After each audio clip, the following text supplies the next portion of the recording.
Hello friends, welcome to my channel Mivansh and Savi world. आज मी बनवणार आहे कढी खिचडी. पहिले मी बनवणार आहे खिचडी. खिचडीसाठी लागणारे साहित्य: कांदा, टोमॅटो, लसूण, कढीपत्ता, कोथिंबीर, इंद्रायणी तांदूळ. फोडणीसाठी जिरे, मोहरी, लाल तिखट, हळद व चवीनुसार मीठ.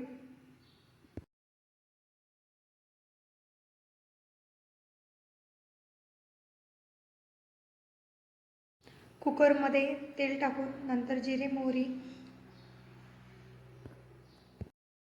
लसूण, कांदा चांगला परतून घ्यायचा. नंतर वरतून टोमॅटो टाकायचा.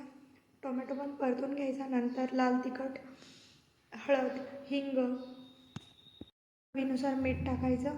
ते चांगलं मिक्स करायचं आणि धुतलेले तांदूळ टाकून द्यायचे. हे सर्व मिश्रण चांगलं मिक्स करून घ्यायचं आणि एक साईडला पाणी गरम करायला ठेवायचं.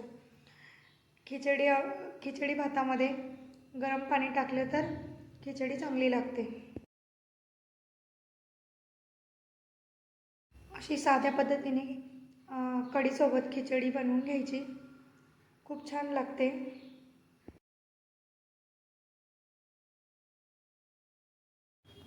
कढीसाठी दही मी घरी लावलेलं आहे. गाईच्या दुधाचं आहे. खूप छान आंबट दही झालेलं आहे.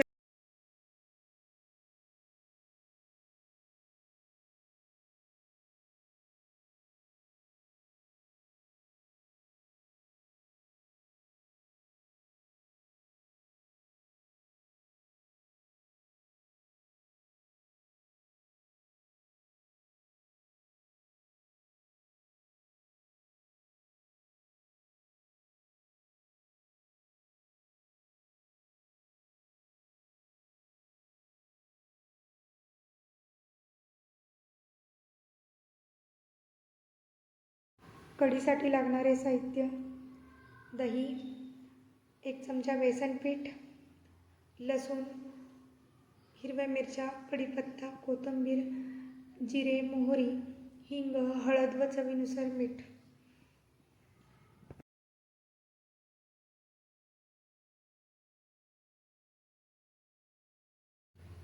तेल चांगलं पातेल्यात गरम होऊन द्यायचं. नंतर मोहरी, जिरे, लसूण, कढीपत्ता, हिरव्या मिरच्या, हिंग, हळद व मीठ याची चांगली फोडणी द्यायची. मी दही मिक्सरला बारीक करून घेतलं आहे आणि बेसन पीठ एका वाटीत घालून घेतलं आहे.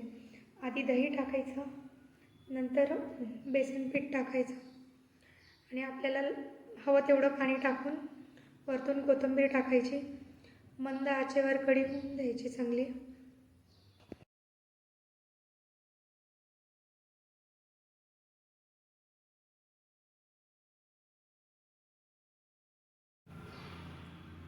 आणि घरचं दही असल्यामुळं कढी मस्त आंबट होते. खूप छान चव लागते. तुमची जर कढी फुटत असेल तर तुम्ही नक्की अशा पद्धतीने करून बघा. कधी कढी फुटणार नाही आणि खूप छान चव लागेल. आणि खिचडीसोबत कढी खूप खूप म्हणजे खूप छान लागते.